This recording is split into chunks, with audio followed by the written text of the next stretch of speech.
Hello, everybody. Welcome back to learn a little bit more and share a bit more about Pathform. It's great to be with the community again. So I'll kind of go and straight shoot through this and take some time for questions if there are any, or comments, or addressing any kind of comments a little bit later in the stream. So first today, I want to recap what Pathform is and kind of executive summary format.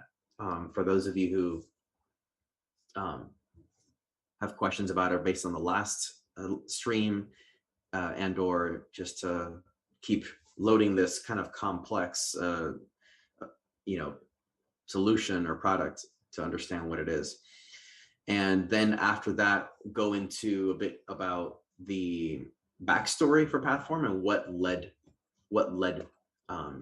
me to kind of found Pathform and what it is and what it's about. So basically, Pathform is a mission-driven application that enables human participants to unlock beneficial modes of consciousness, such as joy, compassion, bliss, confidence, groundedness, and general fundamental well-being, as well as productive creativity.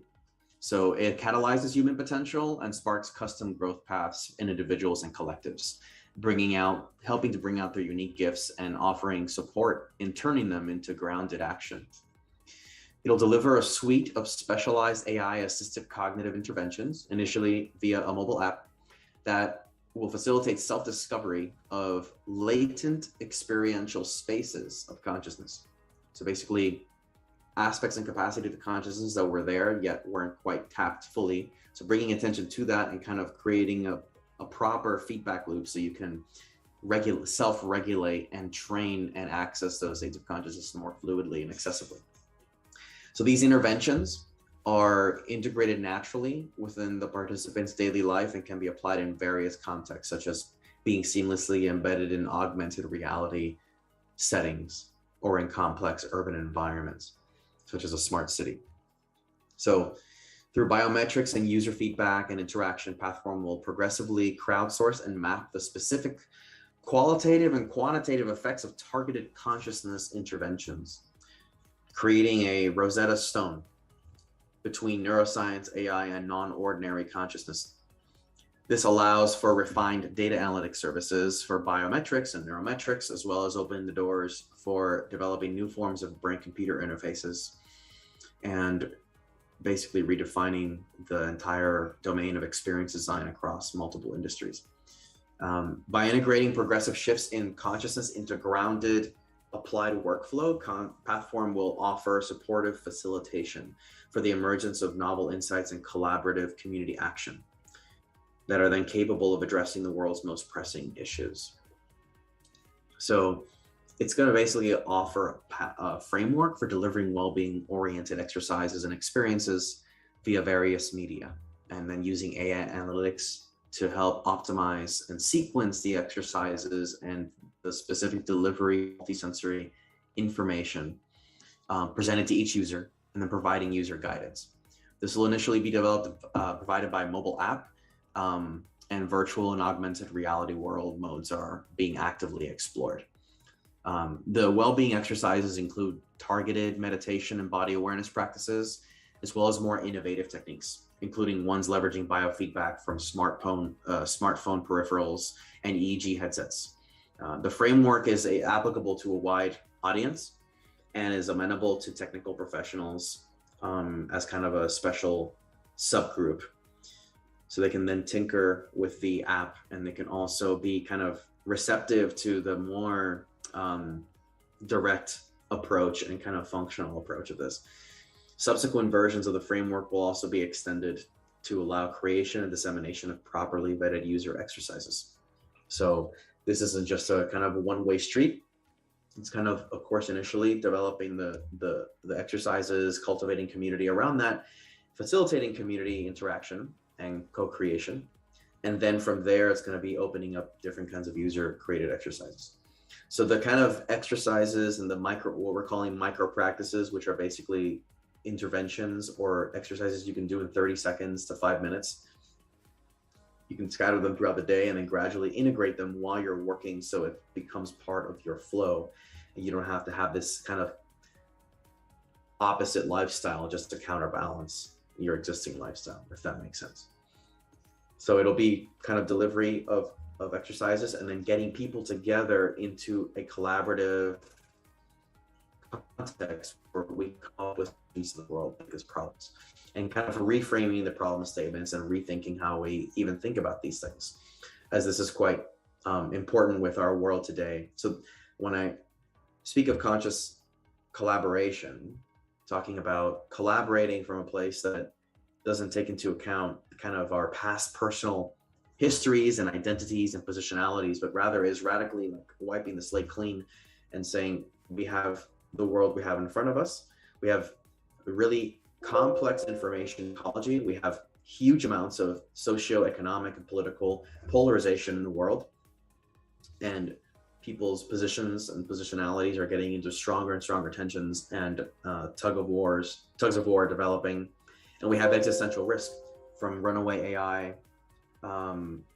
global inequities, climate, nuclear war. All these things are due to the same core human learning disabilities over time that have been suboptimal and have gotten us to where they are today, yet are not sufficient to carry us forward into the level of the world that we're in today, and let alone for the world of our children and our grandchildren.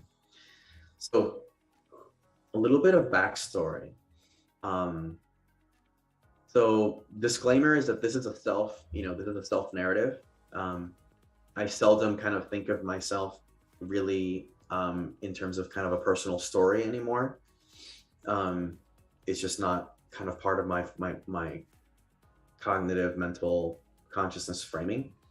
That said, I think there is utility in kind of describing a founder's backstory, because it's personal stories and personal journeys tell a story that is relatable in some ways, or can kind of share kind of where someone is coming from. So the purpose of this is not to kind of, get on a soapbox about myself and how special Gabriel is or whatever. It's really about sharing ways of thinking and transitions and experiences that reveal key changes and key turns in getting to this point, and basically why I feel motivated to share Pathform and to open it up to the world. So if we go back, I feel like basically I was born a scientist in a sense, biology, kind of engineering mindset early on, looking a lot at, devouring scientific textbooks and all that sort of stuff, and going through school in that way, maths and all that stuff. At 3 years old, I kind of have a clear, 3 to 4 years old, I have kind of a clear experience of light, like a light behind my awareness that was not related to my personality. And I sort of just took it for granted. I didn't really understand what it was until later. I kind of looked back and realized that after having experiences of light later in life, and kind of transcendent awareness, that I could look back to my early years, 3 to 5 years old, and there was that awareness kind of there at a very core level, even though, cognition and all the rest was not super developed at the time, of course. And so that was very much connected to heart awareness and kind of interconnection of all things. And so then, going through life at 15 years old, I had a spontaneous out-of-body experience, which was quite revealing in terms of the kinds of conditionings that our awareness has due to just being in our bodies. And so having a spontaneous out-of-body experience kind of primed me. So a few years passed by, finished high school, the whole thing. So my later teens and early 20s, when I started college, I started getting into exploring some of this stuff a little bit more. So I started kind of exploring some yoga, some meditation here and there, and then had my first experiences with psychedelics, which were a big eye opener, and sort of were kind of a key catalyst, and sort of at the time, right, kind of helping me kind of say, okay, what really interests me, what is this show, what does this reveal that interests me? So that kind of helped me to decide to study anthropology, neuroscience, to understand human nature and where we came from and what makes us who we are, what makes us human. So around that time, I was also experimenting with the power of the mind, and I'd enjoy kind of integrating kind of some of my experiences into just other situations. So I remember distinctly going to a party where everyone had one of these plastic solo cups, in college, full of beer or vodka or whatever they had. I filled mine just full of water. And just by being around everyone that was kind of drinking and myself kind of just sipping on water, apparently it looks the same as if you're drinking, it could have just been vodka with ice or whatever. Um, I got pretty tipsy just from that. So I experienced the power of the placebo effect, and that made me realize the power of social contagion, of suggestibility, of all those kinds of things on the mind, and how legitimate and powerful that is, that it's not something separate from the brain. It is real. It is your brain. It is experience, and that conditions us all the time in life, not just in sort of altered states when you're imbibing alcohol or a drug or something like that. So that got me to where it was, and I wanted to continue studying the mind. So transitioning to neuroscience, looking at who would help me study the effects of psychedelics on the brain, on rats, and or what have you, whatever model was available to me at the time. And of course, there was some resistance. I hit the psychedelic wave a little bit early. There was, not everyone really wanted to do that. It wasn't quite out in the open yet, as it is today. So I kept knocking on doors, and even through my master's degree, when I moved to the Netherlands, thinking that there'd be some open-mindedness there. That said, the funding and the interest hadn't arrived yet. So I kind of moved on from that and maintained my interest. And then later on, the wave hit. And so whoever was in school when the wave hit relatively recently, then they're in a position to kind of study that more formally. That being said, it was interesting because the psychedelic, me kind of being early to the psychedelic wave, the renaissance of psychedelics interests, was kind of a blessing for me, because I didn't kind of ride that and get distracted by that. I kind of decided to keep going and go a step beyond it. So in my early 20s, I kind of had a sort of undiagnosed, what felt to me like a depression. And I used yoga and meditation and self-care and self-regulation to basically, over the years, lift myself out of that and become aware of the mind and the mind processes, and what would lead me into a depressive state and what would get me out of it. And so I kind of use that information to help me navigate. And yeah, I tried supplements and all sorts of things like that. And it all did different things. And that said, at the end of the day, it was kind of a process of learning how the mind works and finding self-regulation tricks to help lift myself and do some healing as well, emotionally, cognitively, to help with that process. So around that time, after the psychedelics experiences I had in my early 20s, I realized that I didn't want to keep flipping the door open like a saloon door that keeps opening and closing. I wanted to walk through and take the insights and actually integrate them. And of course, in history, there's a lot of examples of this. People become monks just to be able to dedicate their lives to these things. So I thought, well, there must be some balance. So I decided to get really, really into yoga and meditation to the max. In my 20s, I became, as someone once described me, a black hole that would absorb everything. So there was no real serious treatment of altered consciousness at the time. So I basically created my own one-person university where I practiced yoga and meditated like 3 times a day. and studied in between from morning till night. That's all I did for a while. Unfortunately, I was in a position to be able to do so, and I'm grateful for that. I learned as much as I could. I did as much yoga posture as possible. I became a yoga instructor for a while. I got into the most bizarre poses you can imagine. Legs over the head, things that take a while to do, and I was able to do them with some training. So I got to witness the plasticity of the human body and the human mind and the effect it had on me. I also got to see those communities, and I also got to see healthy ways that yoga and meditation can captivate people, and I also got to see very unhealthy ways. In the spiritual marketplace, there's a lot of fluff. There's a lot of cult dynamics, I would say, and kind of just like neoliberal self-hypnosis, just intense well-being lifestyles and attachments to false spiritual representations. And spiritualizing one's ego is actually kind of a harder way of letting go of your ego, or you can potentially accelerate that, but you have to eventually let go of the spiritual ego idea. So it could be like a temporary detour that maybe helps you get into spirituality and self-awareness. There's a lot more to let go of oftentimes. And so I learned that. Around all that time, I was quite into like understanding, still pursuing neuroscience, still pursuing anthropology, listening to thinkers like Terence McKenna. Thought it was interesting and funny and kind of bizarre all at the same time.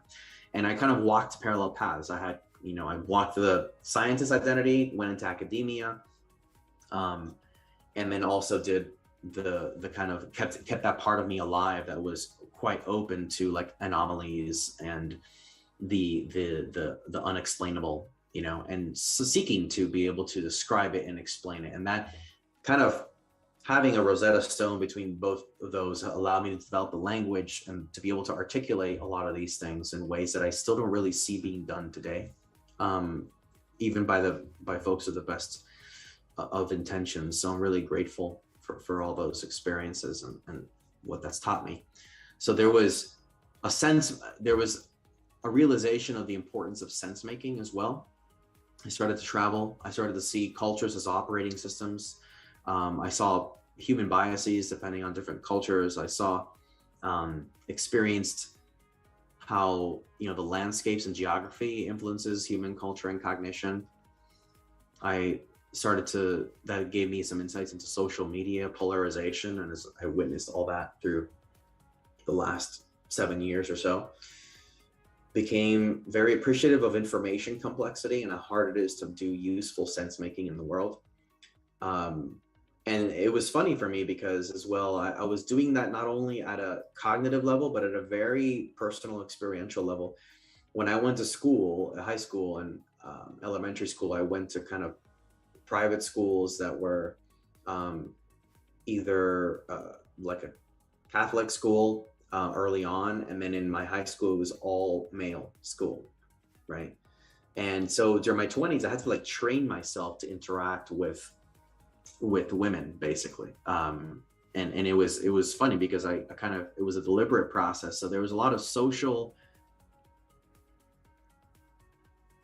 understanding that I had to train myself into. It was bizarre because I enjoyed people, and that said I was mostly an introvert. So I had to learn social skills, almost like manually. And that didn't come super easy. It was like moderately okay, moderate difficulty. So that was a lot of fun. And so it was almost like I experienced the rewiring process of the human brain and the human mind, and how much someone can change if you will it into being. If you will, and you take a look at the resources and the biases in the human system and why things are the way they are to your perception, how you can galvanize and drive a change if you're fully willing to do so. So in my late 20s, I went into my PhD. I had developed this framework for consciousness and self-cultivation after experiencing different groups, different approaches experiencing things that most people would not believe are real, and just kind of questioning, did I experience what I really experienced, and what makes that real, and how do you explain that? And some things are very difficult to explain. And that said, I found a way to kind of fit them into an understanding of the mind and spirituality that I can use scientific language to describe using certain theories and kind of approaches. And that said, at the end of the day, one has to kind of dive into the water oneself and experience some of these things, because that's where it comes from. So I had finished in my late 20s some major milestones in my energetic development. I had gone through a Kundalini awakening, or a Kundalini development. Well, I was more or less born with some of that in my system already. That said, developing that in a way that I didn't use Kundalini yoga as it's called now, that the system, I use basically a martial arts internal energy cultivation dynamic that syncretically combined principles of Taoism with some yogic and elemental and traditional Chinese stuff.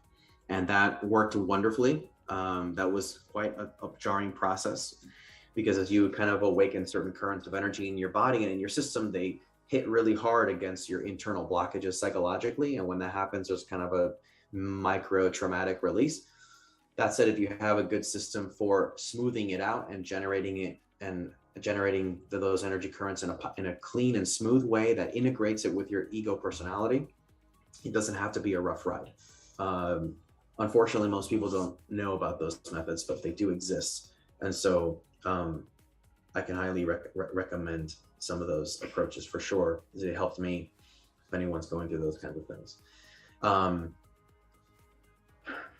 So around this time, I was really deepening the combination of my scientific understanding with my intuition understanding, and also appreciating what science yet doesn't understand, but also appreciating the value and limitations of science as we go through understanding as a society together and achieve consensus. That could be very slow. It was too slow for me to channel all my life force into saying, I want to be a scientist.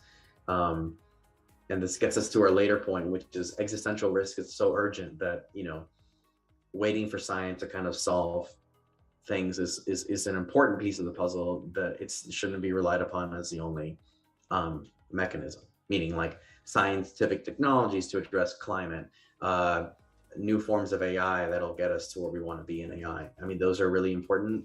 That said, they're not panaceas. They're not going to fix the problem. The problem is much deeper. It has to do with human nature, how our brains are wired. So I learned a lot about how, from an experiential and a textbook and an experimental point of view, how our brains condition us to basically interpret reality in ways that are distorted, always, fundamentally. So it's really useful to find the difference between the luminosity of awareness that is just aware and it's not conditioned. It's pre-reflective. It's before you have an opportunity to reflect on your experience. There's already awareness there. It's a thing that's aware of being aware. Rather than what are the contents of awareness, the contents are completely distorted based upon personal experience, your genetic history, epigenetics, your ancestral history, your social interactions, the languages you learn and how they condition your neural development, right? So all those things are pieces of the puzzle. It's hard to recap them all in kind of just a tour of my life here. That said, those are all. If we had an AMA about any specific topic, I could easily just fire off on any of these topics. So there was a point after going through this transformation of the individual that I was kind of hitting up against the limitations of seeing things from a point of individuality, even though I had already seen past individuality quite some time ago into cosmic and transcendent awareness. I was still focused on developing myself, and those things can be very subtle and pernicious, the way that we're motivated to approach the world.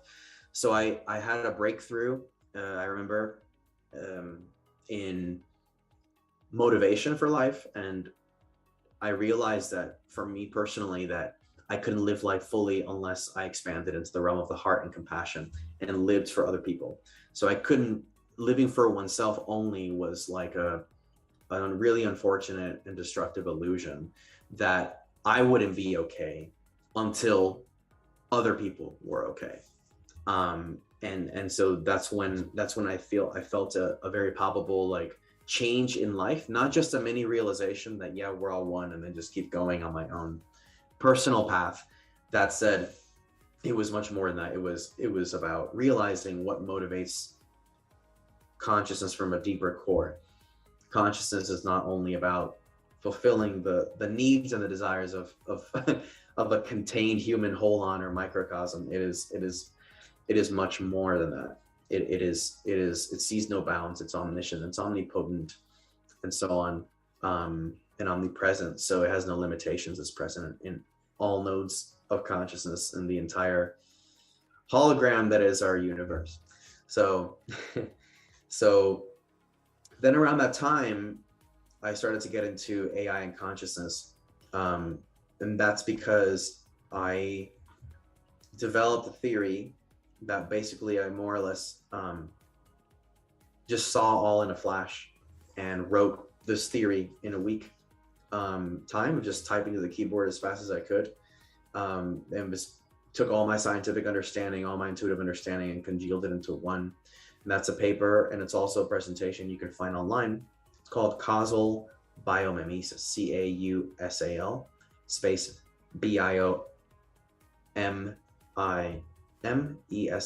causal biomimesis. It basically means that we're cognitively wired to kind of self-replicate ourselves, but not biologically only, but through our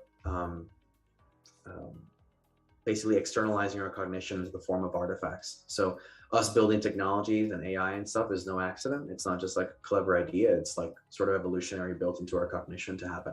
So without going super into that, you can check those talks out. Just search causal biomimesis, or some of my talks on the decentralized consciousness series on Singularity Net, for example. You can search on my personal YouTube channel. I have a 15-minute talk of that I gave at Stanford University like 5 years ago, or 4 years ago. So you can check that out. That really was a game changer for me, because I realized that if we're going to be replicating ourselves based upon our self-image of ourselves, which is based on limited consciousness and the current conditions of the time, then we're going to create an external copy of ourselves that is not representative of our true abilities. And that means AI is going to be something that grows very powerful in society, institutionally, and so on. And it's not going to represent who we are or be built to support our full nature. So that had immediate ethical implications. And around that same time is when I started working with Ben Goertzel, and we co-authored some papers on AI ethics and the fusion of AI and the human mind and non-ordinary consciousness. So this was the beginning for me of understanding the ethical implications of what we are building. Everything we build, everything we do has ethical implications. And until we capture the totality of consciousness, not just from the conditioning of the human perspective, but understanding how consciousness is embedded in the intelligence of the natural world, developing ecological awareness, an extended nervous system, that we're present and aware of everything that's going on around us and our relationship to it. Until that is realized, no AI will really be good enough to govern human society or help us in a fully substantial way. So part of my thesis is we must develop human intelligence side by side, if not well before AI, because the human intelligence takes a while to make it to the engineers who are developing AI. And then the AI can then be better then, but that takes time. So that's why Pathform has a special sub-focus of going directly to engineers, because the engineers are really important in the build out of these technologies. So in my 30s, I developed kind of a framework based on science, the neuroscience degrees that I had, the research I had done, combined with the kind of experience and self-cultivation with all these different systems that I had. I got really, really well trained by exceptional practitioners who are very integrated, non-dogmatic, non-culty, just like spiritual technicians and people that want to be altruistic and do good in the world and are very grounded into down to their socks and into their feet. I'm so fortunate to have met them and be seeking that out, to be seeking those really, really high level, really, really high standard for self-development, to experience as much as I could, to develop as much of a synthesized awareness as possible. In my 30s is also when I started to develop more socioeconomic awareness. My spiritual discernment grew. My cult radar was very, very strong by that point. I finished school, I finished my PhD, and there was a task of translating that into work, life, family. And that's also, you know, crypto and blockchain interest was awakening. And then the desire to fuse neuroscience consciousness with the new economy grew quite strong, as you can have a lot of input from a lot of people and crowdsource intelligence and help humanity in new ways. So in the most recent past, the attention in my system has turned to addressing existential risk, fully turning to addressing existential risk and polarization in our world, because this topic encapsulates and enfolds all issues regarding sense-making, cognition, human organization, and technology and ethics. And it's sort of what my entire history personally led me to kind of learn and wrap my head around. So, and the motivation to create a better world for our children. And I use that phrase for our children deliberately, because, and it's coming from a deep place, because it's not about just me reflecting on my own family. It's about raising children as a kind of an opportunity for the human being to think about the values that will support a beneficial future, and then to base those inherently on care and love. So children are like a learning opportunity, a learning mechanism of sorts in evolution, to get you to think about the future of your progeny, what values can be shared that will help this new generation deal with the complexities of our world. And if, with any luck, if you're paying attention and doing some sense making in your own life, then you know, you can pass some of that on to your kids and respect their autonomy as well, and their free will and sovereignty. So also with this shift, there's been more of a focus on working from soul and spirit and kind of the inner flame. So the more that one trusts and has faith in sort of the ground consciousness of all of reality, and that ego personality is a construction, you can keep offering more and more of your constructed personality into your inner flame.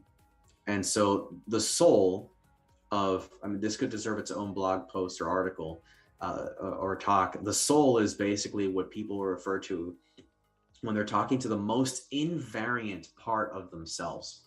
So the most invariant part of yourself means the part that varies the least.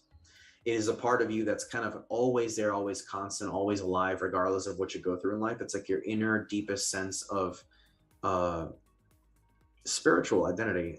Spiritual, the word, just looking at the word purely for what it is without any kind of layering culturally, it's kind of like the spirit of being alive at its most refined, distilled essence, and that part of you that's constant, always there since you were born, if not before that, and continues regardless of all the changes in your life. And it's always there like a clarion call. And in life, most people, and traditionally, culturally, either develop a spiritual lifestyle and ignore the world, or they take some wellness bits and pieces and they just chew on it. Oh, they do yoga, they go to the spa, they meditate, whatever, and they keep going about their lives, even possibly very pathological lives.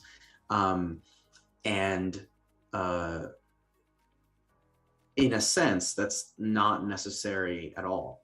That mostly has to do with people not having yet learned, understandably, to integrate the spiritual experiences of the higher kind of centers, the joy, the bliss, the inner calm, integrating that into action and into your legs. And that process looks different than what humans have done so far on the history of the planet. And so it's often not recognized, and it's almost even perceived as unsafe to ego and tribe from the outside.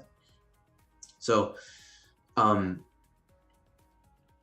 there's an increasing faith that I've developed in the complex emergence of life, that we're not in control, and at the same time we have choice and the ability to exercise refined choice. Not believing in choice just because we know that we're not in control of everything is actually destructive to our ability to enact choice. That has been actually demonstrated scientifically. In a lab, there was a study that showed that two groups of people playing an economic game. One group, you tell them they have no free will. The other one, you tell them they have free will. The game is the exact same for both groups. The group who was told they have no free will committed more and more pathological acts economically against other players. And the other group that was told they had free will acted more beneficially and benevolently. So whether, regardless of where you stand philosophically, and we can go way into this about the neuroscience and the philosophy of free will, it doesn't matter too much whether it's in fact, how much we're in control versus how much is free. The point is, you can say free will is a useful thing to hold in your awareness and heart. It's kind of a useful illusion, if you will. I would argue it's not an illusion. That said, even if you think it's an illusion, I suggest not letting it go, because it is useful to acting more beneficially in the world. So seeing the relationship between consciousness and refinement and potential to collaborate from a more constructive and common place became more of my modus operandi. So the approach that was developed here was one of meta learning, being aware that you're learning, and everyone basically being aware that we're all learning together. And if I choose to be in a mode of learning and constant refinement and not self-judgment and just growth and evolution and creativity, and I know you are, and you are also doing that, then we can basically forgive mistakes along the way, because we're all learning and we're all devoted to that evolutionary force within us. So, and asking ourselves, like, what happens when you let all the illusions of the mind automatically resolve? If when you're looking at it from that place of humble learning and kind of invariant awareness, the soul awareness. One thing is important is being aware of positionality, tribe identity, profit maximization, and deep biases in the human system, things that have gotten us to where they are today as a human species, but are no longer useful, because we've reached a pressurization dynamic with existential risk that basically obsoletes completely using ego as a mode of learning, using tribe as a mode of learning. Tribe means any semblance of us versus them is just not going to work. Identity, positionality, meaning this is my political position, and that's kind of the end of it. You can have insights and into socioeconomic, sociopolitical reality. That said, strengthening too much a position automatically closes you to dialogue with pretty much other people, and we do need to be in a mode of conscious collaboration to address existential risk. So in a sense, that's what Pathform is uniting consciousness development with getting people in a room from a different angle, at a different vibe, to co-creatively collaborate to solve issues. And that's being done in partnership with World System Solutions, who's a fantastic organization, great at facilitating people into understanding deep biases and awareness. And that is, in the description, you can see a link to World System Solutions. On that note, I encourage everyone to hit subscribe on the YouTube channel link for Pathform, as there will be more videos coming out there in the future, and less on the Singularity Net channel over time. So if you're interested in these topics and the synthesis that we're building here, please go ahead and check that out. I think it's important to note as well that this can't be done by any one individual. This is a community effort. This requires collaboration between people and crowdsourcing information and knowledge that we can all share with each other, coming from the best place, the place of, most calm, equanimity, compassion, refined cognition.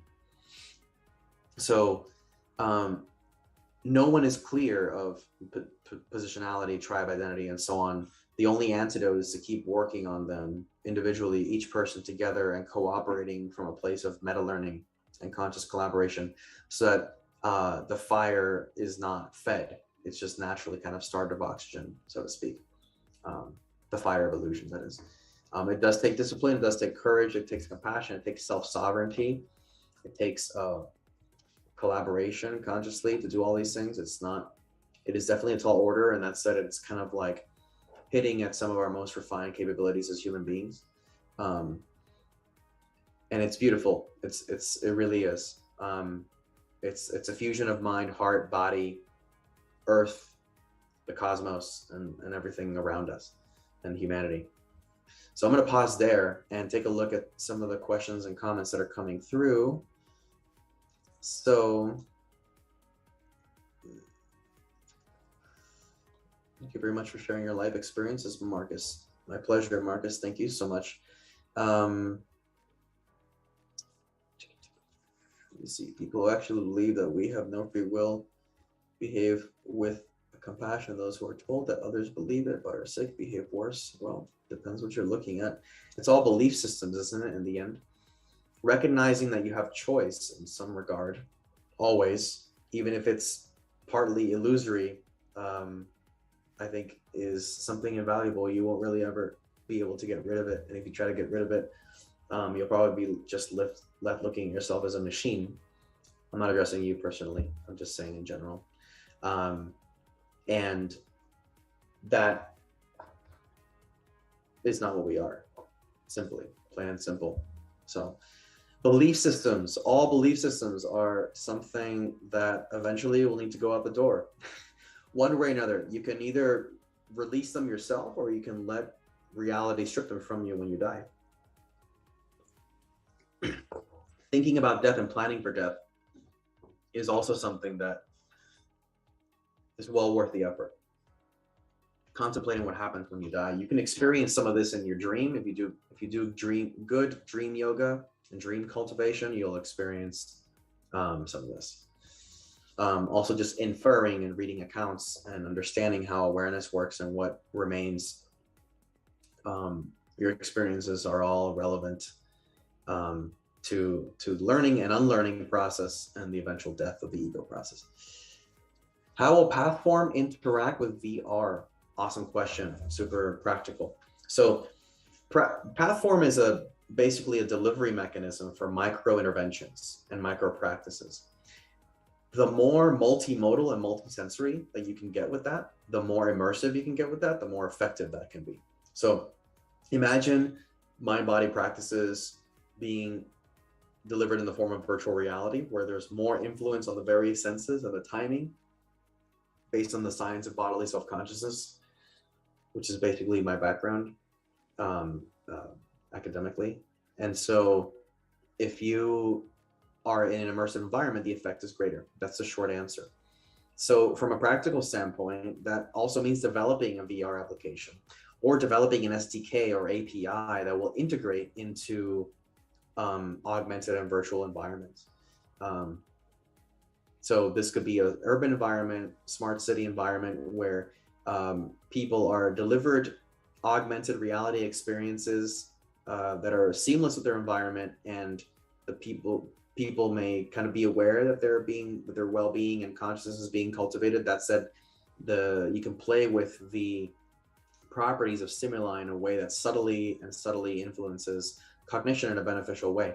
And it's very, very important to do this from a beneficial, altruistic standpoint, because you could easily take this science and manipulate it into doing, to kind of hypnotizing people into just buying more shit, basically. Or hypnotizing people towards just enslaving themselves in some bizarre closed world that has nothing to do with their higher consciousness. So these things are hard to commit to in the world that's driven by profit and greed, and that said, they're really important. And someone's got to fight. Someone's got to support and nurture this aspect of humankind. Spirit, quote unquote, is definitely a thing. Life has some unknown force that leads it to metabolize. Yes. So this is an interesting point. Sometimes words, when they're used over time, accumulate on top of them the cultural baggage and interpretation. So when you hear a word like spirituality, or whatever it is, any word that connotes like a cultural thing, a human thing. It can, when you hear the word, it'll also, your brain will light up with the way people interpret the word and the way the word, what the word means to other people. It's really important to be aware of the difference between the two, and you can take the whole thing and kind of like slice out the part that's really useful for you, and then keep the part that makes the most sense. So the word spirit is just really connoting the kind of pneuma, or spirit, the breath of life, so to speak, in life, that supports life and everything else. And there's something about that you can't erase from just the human lexicon and experience. And then people talk about spirituality, and then when you look up spirituality, you see images of people buying yoga mats and you know super slim bodies and all that stuff, and that is cultural.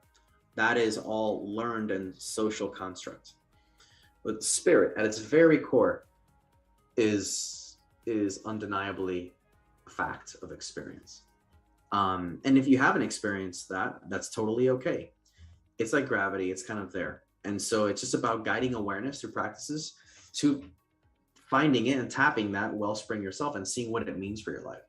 And part of Pathform is people discovering their own growth paths and seeing where that leads them, right? And then seeing how we can work together. So it's kind of, it supports the individual variation of how people's life paths and what's good for them, and kind of respecting of their sovereignty and so on.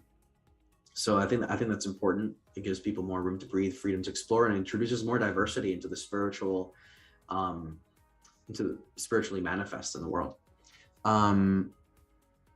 I don't think, one comment, I don't think people could actually follow through and abandon all forms of tribalism.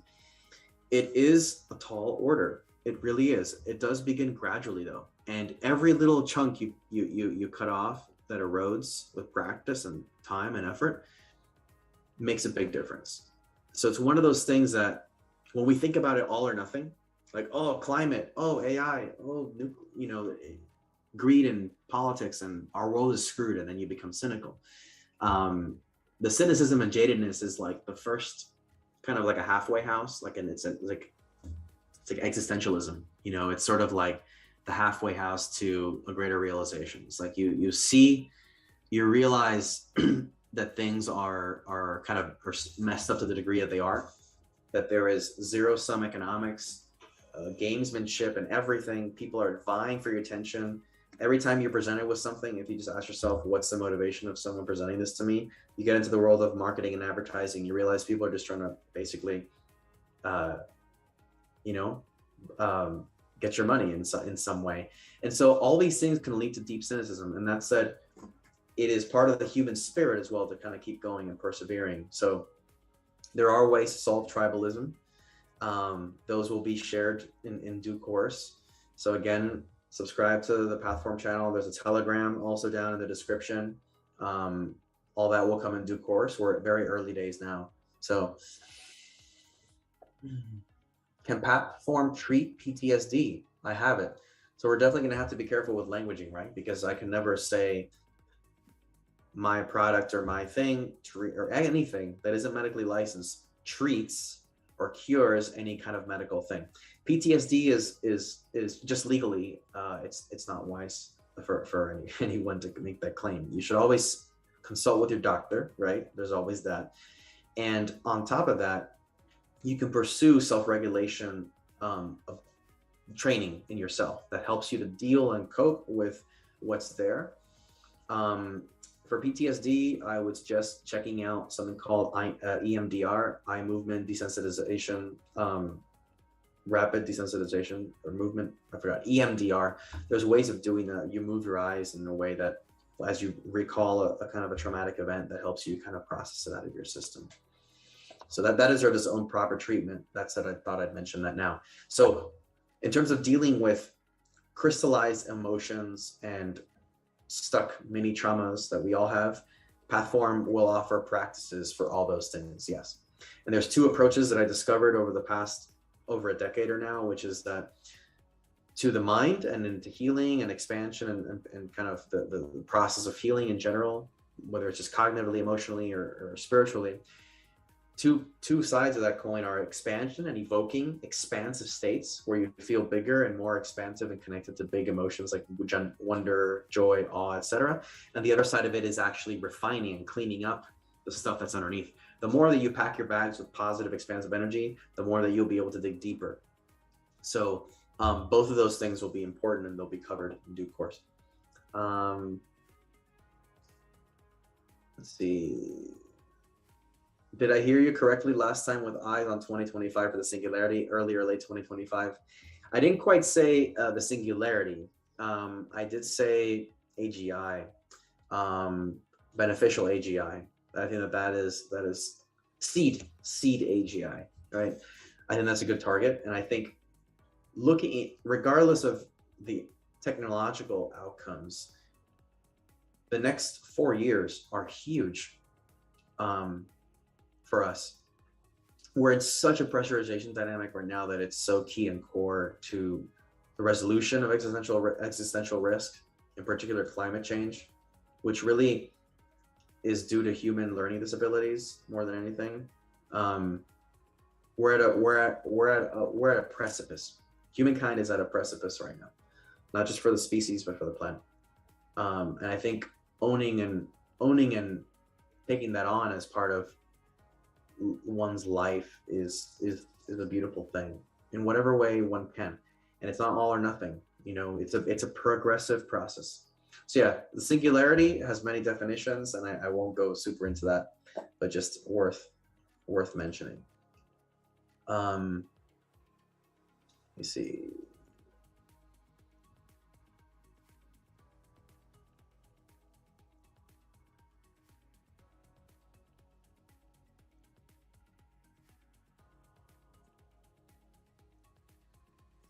Someone made a comment about, you know, the process of war and kind of quote blaming humans for war when it's actually just 1%.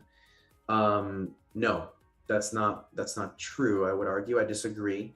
And the reason for that is, although your sentiment is I would agree with the sentiment itself. Like, yes, there is an imbalance in human power, and so there are certain people in power that then affect, you know, the power dynamics.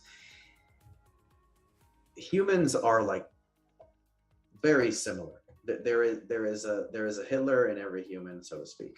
And if you're put in certain situations and you are not fully conscious of your own unconscious dynamics, you will also pull the trigger on some deadly weapon.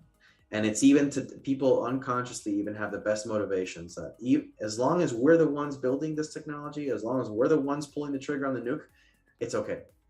I mean, that is built on such deep human bias. So I would say the core biases of humans will lead to different outcomes.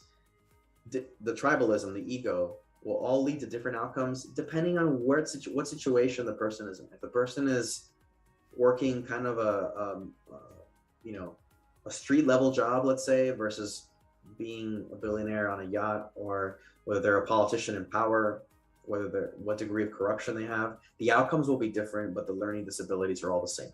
So even that kind of separation of saying, oh, only those people are capable of that and we're not capable of that, I would argue is a not optimal, not beneficial way of addressing the crisis we're in. It doesn't support conscious collaboration. And at the end of the day, to solve a human crisis we're in is going to require interaction with both decentralized ways, decentralized solutions, and solutions that are acting on centralized power players. All those people are important. Everyone is important for the future of our planet because everyone has a stake in it. So we don't need tribalism 2.0, 3.0, a more refined, a better form of tribalism. Like, oh, we're better than them. That's not what we need right now. That's continuing to kill us at an everyday level. You know why? Because they think the same thing about us. So there, it cancels itself out. That's not going to be useful. Just to be very direct, and I'm not singling you out. I'm just mentioning this as a general thing because it's an easy human trap. Tribalism is super, super, super subtle and super pernicious. It's not just people painting themselves in paint and chanting. That's not what tribes are. Tribalism is everything that leads to any kind of subtle in-group, out-group dynamic of any kind, us versus them. So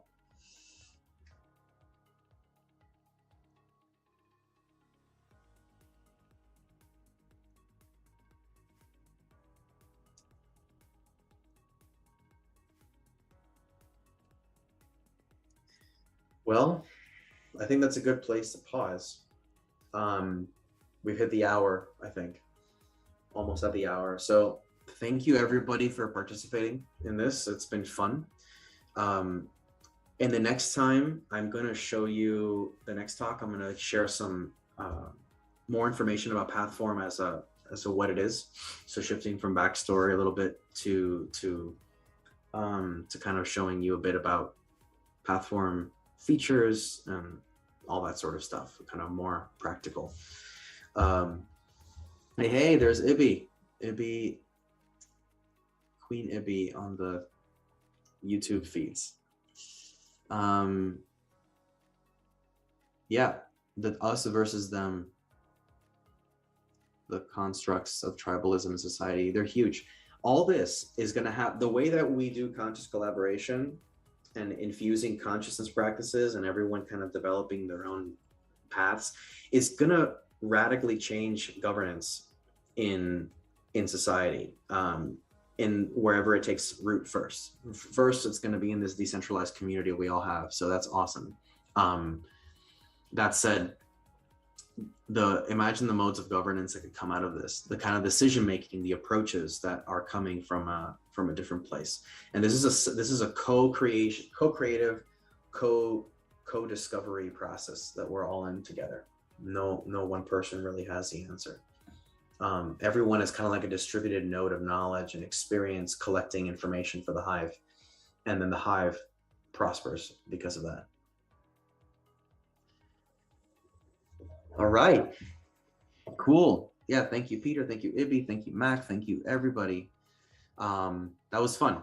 So till next time, everyone, have a great rest of your day, evening. And again, follow Pathform on socials. All the links are below. Check those out and see you next time.